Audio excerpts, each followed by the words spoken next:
आपण पाहत आहात सत्याची बाजू मांडणारं हक्काचं न्यूज चॅनल M24 तास। इस्लामपूर कापूरवाडी येथील शेतमजूर महिलेचा खुनातील आरोपी अटक। इस्लामपूर पोलिसांची कामगिरी। कापूरवाडी गावच्या शेजारी असलेल्या नरसोबा मंदिर येथील ओढ्याचे पात्रात निर्जन ठिकाणी एका शेतमजूर महिलेच्या झालेल्या खुनाचा तपास करून आरोपी निष्पन्न करून अटक करण्याच्या सूचना दिलेल्या होत्या।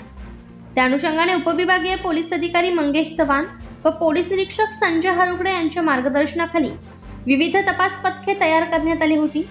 सदर घटनेच्या अनुषंगाने इस्लामपूर गुन्हे प्रकटीकरण विभागाने सदर खून झालेल्या महिलेची ओळख तात्काळ पटवून त्या अनुषंगाने पुढील तपास चालू केला।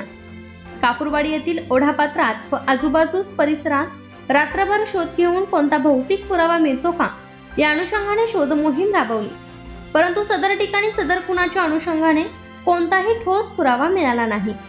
त्यानंतर दिनांक 4/5/2025 रोजी गोपनीय बातमीदार व तांत्रिक माहितीच्या आधारे शोध घेतला असता सदरचा खून हा मुवाज इलाही मुलानी व 21 वर्ष राहणार ईदगाह मैदानाजवळ इस्लामपूर तालुका वाळवा यांनी केला असल्याची माहिती मिळाली। या अनुषंगाने लागलीच संशयित आरोपी मुवाज मुलानी यास ताब्यात घेऊन घटनेच्या अनुषंगाने पोलीस निरीक्षक संजय हरुगडे यांनी त्यास विश्वासात घेऊन सखोल तपास केला असता सदर खून त्यानेच केला असल्याचे सांगितले।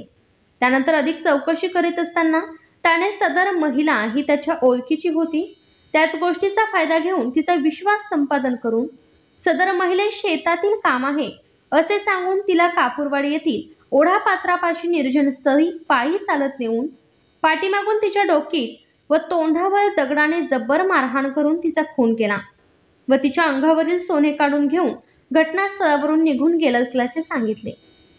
सदर कारवाई पोलीस निरीक्षक Sanjay Harugade, Kiran Dihwa, Sagar Barute, police constable Amol Sawant, police constable Deepak Ghaste, Shashikant Shinde, Vishal Pange यांच्यासह स्थानिक गुन्हे अन्वेषण विभाग सांगली यांचे पथक व सायबर पोलीस ठाणे यांनी केली आहे। सदर आरोपी याने गुन्हा कबूल केल्याने त्यास पुढील तपासकामी अटक केलेली आहे।